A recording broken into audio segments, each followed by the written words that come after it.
If no common number is given, if no common number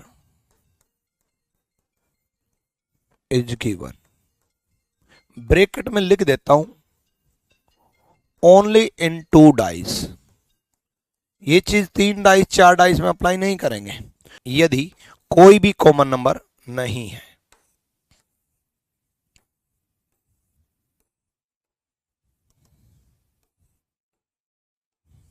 ठीक है, मान लो for example ऐसे दे दे जिसमें कोई भी कॉमन नंबर नहीं है। इसमें और इसमें अगर हम देखेंगे, अगर एक कॉमन नंबर मिल जाता तो क्लॉकवाइज चलते और स्टार्ट कर देते, क्लॉकवाइज घुमा देते। अगर 2 कॉमन नंबर मिल जाते तो 2 कॉमन नंबर को साइड हटा देते, बाकी जो बच जाते वो आपस में अपोजिट हो जाते।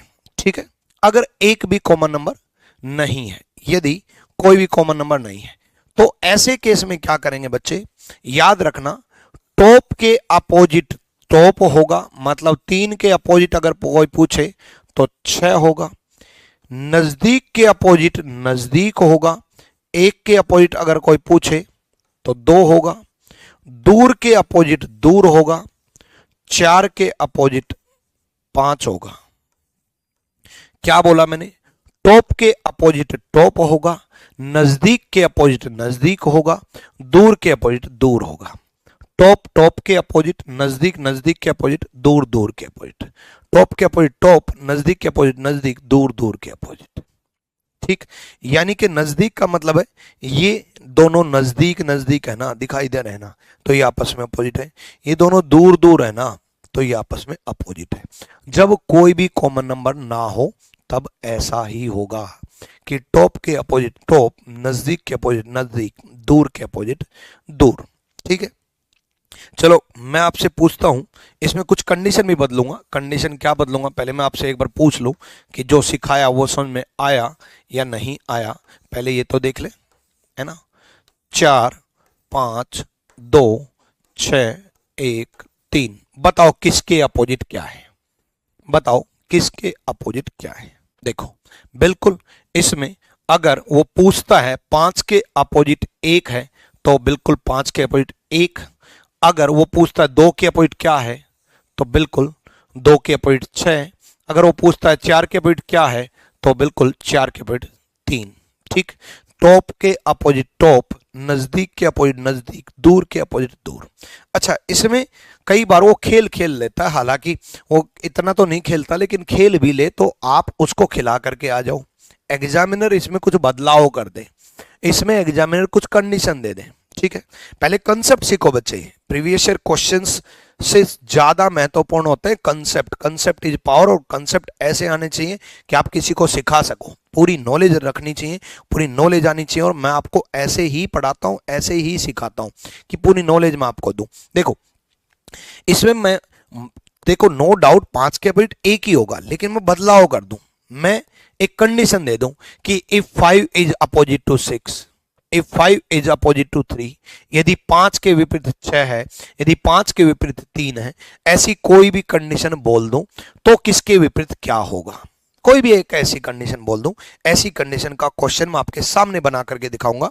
इसलिए पहले मैं कंसेप्ट सिखाऊंगा, खुद ही आपके सामने क्वेश्चन बनाऊंगा। इस टाइप के क्वेश्चन में बिल्कुल टाइप करके प्रीवियस ईयर बेस्ड क्यों नहीं लेके आता, क्योंकि ये कंसेप्ट है, ये बदलाव मैं आपके सामने करूंगा, तभी आपकी ओवरऑल सोच बदलेगी कि हाँ ये हो जाए तो ऐसा हो जाए, ये हो जाए तो ये वैसा हो जाए। ठीक है, फॉर एग्जांपल यहां पर 4 2 3 दे दिया, और यहां पर 5 6 1 दे दिया, और उसने बोल दिया इफ 2 इज अपोजिट टू 1। क्या कंडीशन बोल दी, if 2 is opposite to 1। Hindi medium, यदि 2 के विपरीत 1 है, 2 इज अपोजिट टू 1, यदि 2 के विपरीत 1 है। क्या बोला मैंने, यदि 2 के विपरीत 1 है। अगर मैंने ऐसा कर दिया कि 2 के विपरीत 1 कर दिया, भाई 2 के विपरीत 1 कर दिया, हालांकि अब आप कहोगे गुरुजी आपने तो ये पढ़ाया था कि 2 के विपरीत 5 होगा। हाँ ठीक है, 2 के विपरीत 5 होगा ये मैंने सिखाया था, लेकिन 2 के अपोजिट 5 होगा, लेकिन मैंने कंडीशन दे दी। कंडीशन दे दी 2 के विपरीत 1 है, तो अगर कंडीशन दे दी तो हमें ये कंडीशन माननी पड़ेगी। तो भाई 2 के अपोजिट 1 करो। अब 2 के अपोजिट 1 करने के लिए या तो 2 को वहां पर लेके आओ जहां पर 2 के अपोजिट 1 हो पाए।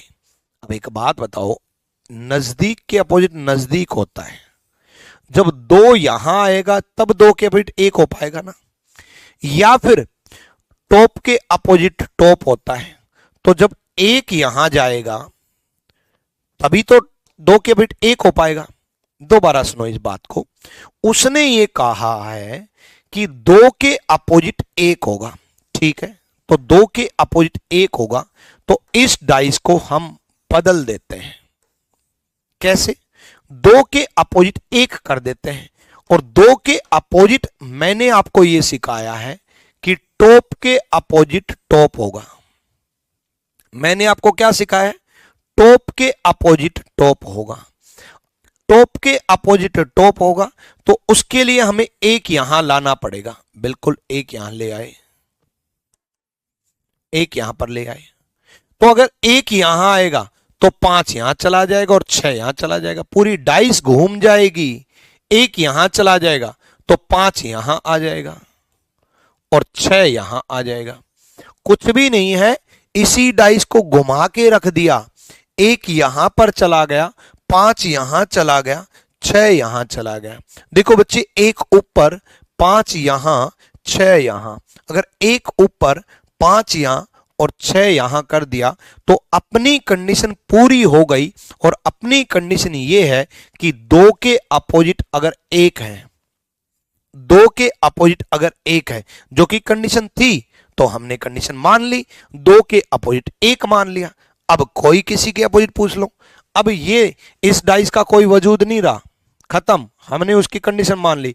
अब वो 3 के अपोजिट पूछेगा तो क्या जवाब देंगे? जल्दी बताओ। 3 के अपोजिट पूछेगा तो क्या जवाब देंगे? 6।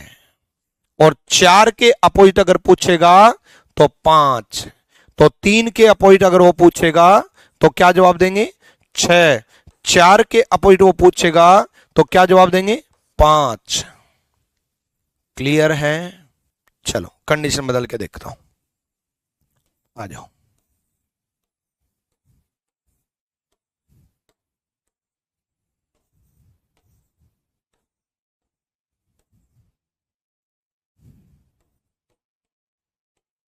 लिखो, इफ 4 इज अपोजिट टू 5, क्या कंडीशन बोल दी? इफ 4 इज अपोजिट टू 5, यदि 4 के विपरीत 5 है, तो बताओ 3 के विपरीत क्या है, 2 के विपरीत क्या है? अब 4 के विपरीत 5 कब होगा? या तो हम, ध्यान से समझो, या तो हम 4 को यहां ले आए जो कि 4 के विपरीत 5 हो जाए, या फिर हम 5 को यहां ले जाएं जो कि 4 के विपरीत 5 हो जाए। क्योंकि मैंने जो कंसेप्ट आपको सिखाया है वो ये सिखाया है कि दूर के अपोजिट दूर। अब 4 के अपोजिट 5 तब होगा जब 5 यहां पर आएगा, 5 यहां आएगा तभी तो अपोजिट हो पाएगा। या फिर एक केस में और भी हो सकता है, किसी भी डाइस को रोटेट कर दो, वो कोई फर्क नहीं पड़ता कि सेकंड डाइस को ही रोटेट करना है या पहली डाइस को रोटेट करना है, किसी भी डाइस को रोटेट कर सकते हो, उससे कोई फर्क नहीं पड़ना है, ठीक है। या तो आप पहली डाइस को 4 को यहां ले आओ, या आप दूसरी डाइस को 5 को यहां ले आओ।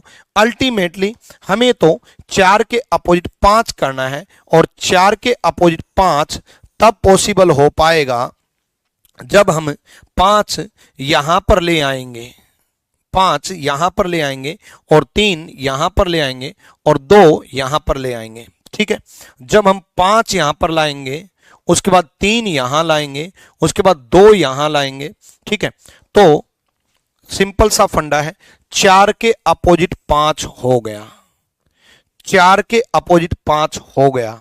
तो अगर 1 के अपोजिट पूछता है तो अब अपनी कंडीशन के अनुसार टॉप टॉप के अपोजिट और नजदीक नजदीक के अपोजिट, 6 के अपोजिट अगर पूछता है तो 2 कर लोगे, हो जाएगा भाई।